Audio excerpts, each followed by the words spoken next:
could drilling for oil be responsible for this? I was sitting in a chair and I felt the floor was moving a bit. Vibrations through the ground, and all the clocks started to rattle. You could hear the chimes rattling in them. My reaction was, there's a bomb at Gatwick.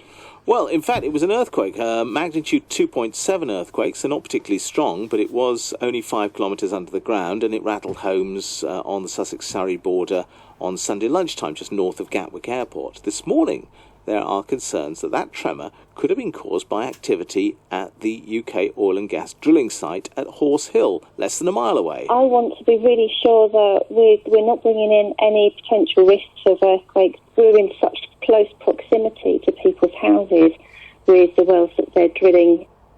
And there's even calls for drilling to be suspended until more information's known. You should actually suspend all the operations, because otherwise, what's to say you're not going to get another earthquake? Well, of course, there's history to this. It's not the first time that questions have been raised about oil and gas exploration and quakes. Back in 2011, quite famously, up in Lancashire, the energy firm Quadrilla found that it was highly probable that shale gas drilling had triggered a few earthquakes up there. Mark Miller from Quadrilla spoke to the BBC at the time. The purpose of the study really was to look at any connection or any relationship between our fracking operations and the seismic events that happened on April 1 and May 27th. And we came to a number of conclusions. The first is that there was a connection, that there was a triggering event from what we were doing with our injection into the reservoir. I think the report's clear that there was a connection. We do understand it, and there are procedures we can put in place to practice earthquake prevention as we go forward.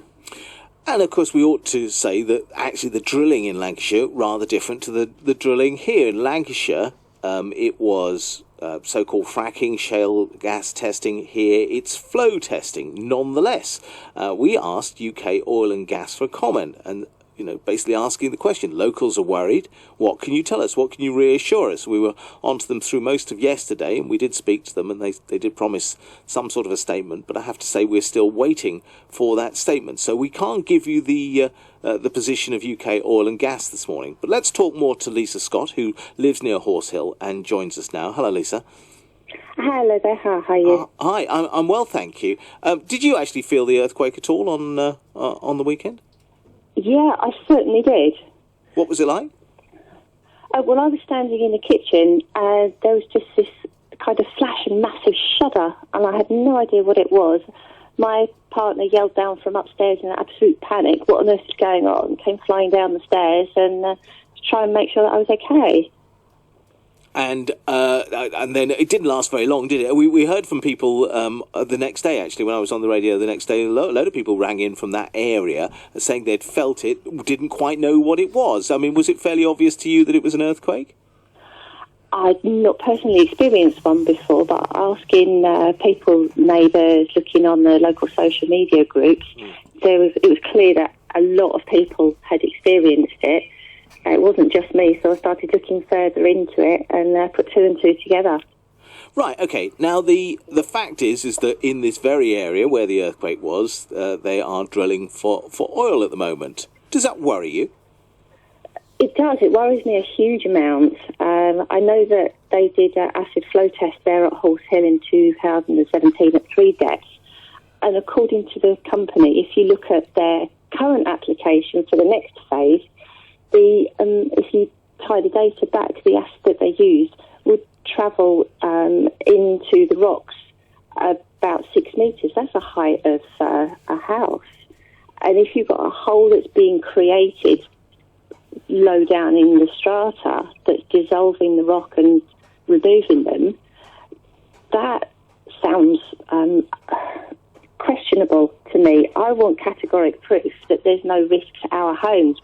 A lot of us have got huge mortgages that we're paying on our homes to allow us to live in this area, and we could have damage to them that could be related to this. And have those companies got the financial backing to pay any repairs or compensation for properties that are damaged? So you're looking for a bit of reassurance, and it's a shame actually that they haven't been able to come out straight away and say no, nothing to do with us. It would be very difficult to prove, though. I mean, I would have thought that you know it would be hard to actually say categorically that we're not responsible. I mean, it's it happened a long way under the earth, and there weren't sensors there. So this is going to be a tough one to actually sort out, isn't it? Yeah, exactly. There doesn't seem to be any data for use of these quantities of acid on onshore UK rock stratas.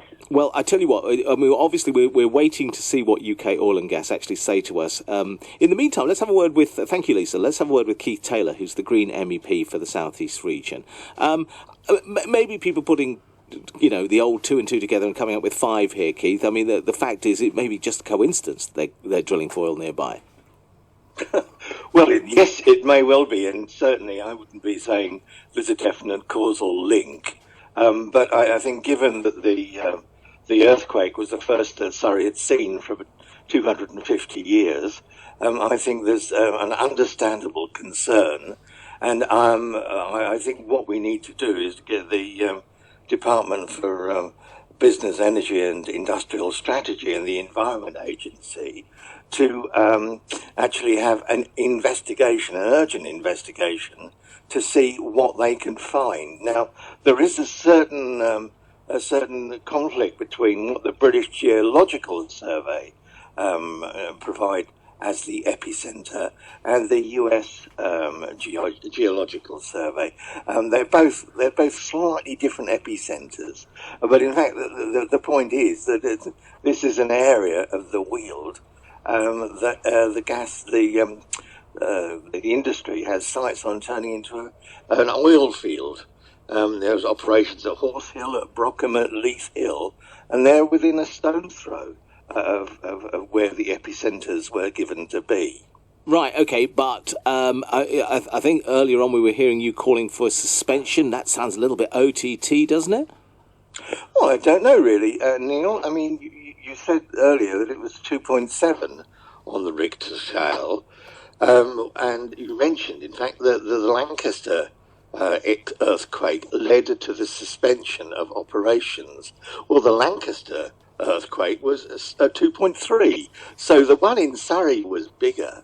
And I think that being a member of the European Parliament, we actually work on something called the precautionary principle, where if there's a demonstrable risk, we ought to suspend operations in Surrey until the reports from the Department of Business, Energy and Industrial Strategy and the Environment Agency have clarified the situation. I think right now I was listening to Lisa there, expressing what concern must be shared by lots of people in Surrey.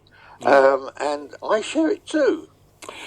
Keith, thanks very much indeed. Keith Taylor, the Green MEP for the South East region. And as I say, we'll have to wait to see what UK oil and gas say. We have been trying very hard yesterday to get some sort of comment out of them. Not yet, but we'll let you know what they say.